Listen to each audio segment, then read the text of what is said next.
కృష్ణా నది యాజమాన్యం బోర్డు కర్నూలు జిల్లాలో ఏర్పాటు చేయాలని రాయలసీమ సాగునీటి సాధన సమితి అధ్యక్షులు బొజ్జ దశరథ రామిరెడ్డి ప్రభుత్వాన్ని డిమాండ్ చేశారు. సాధన సమితి ఆధ్వర్యంలో నంద్యాల జిల్లా కేంద్రంలో మంగళవారం భారీ ర్యాలీ నిర్వహించారు. ఈ సందర్భంగా రాయలసీమ సాగునీటి సాధన సమితి అధ్యక్షులు బొజ్జ దశరథ రామిరెడ్డి మాట్లాడుతూ ఆంధ్రప్రదేశ్ అంటే అమరావతి, పోలవరమే కాదు, ఆంధ్రప్రదేశ్ అంటే రాయలసీమ కూడా అని నినదించారు. కృష్ణానది యాజమాన్యం బోర్డును కర్నూలులోనే ఏర్పాటు చేయాలని రైతాంగం తీవ్ర స్థాయిలో కలమెత్తారు. 2021లో అప్పటి వైసీపీ ప్రభుత్వం కృష్ణానది యాజమాన్యం బోర్డును విశాఖలో ఏర్పాటు చేయాలని ప్రకటించినప్పుడు తెలుగుదేశం పార్టీతో సహా అన్ని రాజకీయ పార్టీలు, రైతు సంఘాలు విజయవాడ వేదికగా కర్నూలులోనే కేఆర్ఎంబీని ఏర్పాటు చేయాలని తీర్మానం చేశారని, నేడు అదే తెలుగుదేశం పార్టీ అధికార పీఠం ఎక్కగానే మాట మార్చి విజయవాడలో ఏర్పాటు చేస్తామని ప్రకటించడం ఆ పార్టీ నైతిక విలువలకు తిలోదకాలు ఇచ్చిందని రాయలసీమ సాగునీటి సాధనా సమితి అధ్యక్షులు బొజ్జ దశరథ రామిరెడ్డి తీవ్రంగా దుయ్యబట్టారు. రాయలసీమ ప్రజల ఆకాంక్షలకు అనుగుణంగా ప్రభుత్వం తమ వైఖరిని మార్చుకుని కర్నూలులో ఏర్పాటు అయ్యేలా ముఖ్యమంత్రి చంద్రబాబు నాయుడు ప్రకటించాలని ముఖ్యమంత్రికి విజ్ఞప్తి చేశారు. రాయలసీమ ప్రజా ప్రతినిధులు కేఆర్ఎంబీని కర్నూలులో ఏర్పాటు చేసేలా ముఖ్యమంత్రిపై ఒత్తిడి తీసుకురావాలని కోరారు. కేఆర్ఎంబీ కర్నూలులో ఏర్పాటుకై ఉద్యమాన్ని తీవ్రతరం చేస్తామని, అందులో భాగంగా నేడు వేలాది మంది రైతులు ప్రజలతో నంద్యాల పట్టణంలో పెద్ద ఎత్తున ర్యాలీ నిర్వహిస్తున్నామని బొజ్జ ప్రకటించారు. కార్యక్రమంలో KDCC director Bekkam Ramasubbareddy, milk dairy director Uppalapati Baleshwar Reddy, ప్రజాస్వామ్య పరిరక్షణ వేదిక కన్వీనర్ ఆకుమల రహీం తదితరులు పాల్గొన్నారు. మాకు అర్థమవుతున్నది ఒకటే ఒక విషయం, మీకు ఆంధ్రప్రదేశ్ అంటే అమరావతి, పోలవరం అన్నది మనసులో గాఢంగా ఉంది అని మేము భావిస్తూ ఉన్నాం.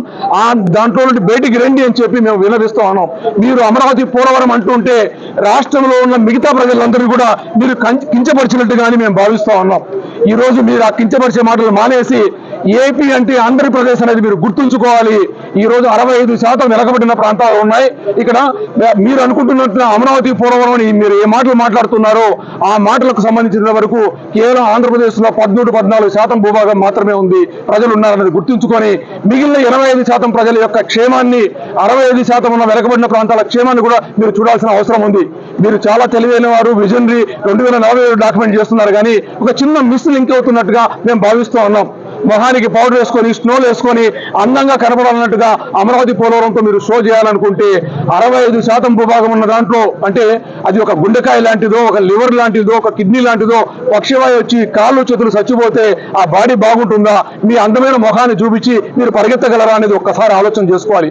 మీకు చెప్పగలిగే అంత గొప్పవాళ్ళం కాకపోయినా మీరు ఎందుకో ఎక్కడో ఒక లింక్ను మిస్ అయ్యాలని చెప్పి మేము భావిస్తున్న సందర్భంలో మా విజ్ఞాపనను మీరు సూర్యోదయంగా తీసుకొని ఇక ఏ మాత్రం కూడా అమరావతి అంటే, ఆంధ్రప్రదేశ్ అంటే, అమరావతి, పోలవరం అంటే మేము సహించేది లేదని చెప్పి ఇక్కడ తాలూకా ఆఫీస్ నుండి మేము డిక్లేర్ చేస్తున్నాం.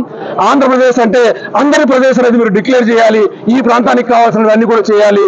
అదేవిధంగానే ఈ రోజు కృష్ణానది యాజమాన్య బోర్డు ఇక్కడ ఉంటే శ్రీశైలంలో ఇన్ని నీళ్లు వచ్చినప్పుడు 1572 వచ్చినప్పుడు కనీస నీటి మట్టం 854 అడుగుల మీద క్యారీ ఓవర్ రిజర్వ్ కూడా పెట్టాలి. ఆ నీళ్లు పెట్టుంటే 872 అడుగుల్లో 150 టీమ్స్ నీళ్లు ఉండేవి. మా ప్రాంతం అంతా కూడా రేపు ఎండాకాలంలో కూడా ఇబ్బంది లేకుండా ఉండేది. అదేవిధంగా రాష్ట్ర విభజన చట్టంలో అనుమతించిన గాలేరు నగరి, హంద్రీ, వెలుగొండ, తెలుగుగంగకు నీళ్లు రావాలన్నా కూడా శ్రీశైలం నిర్వహణ చాలా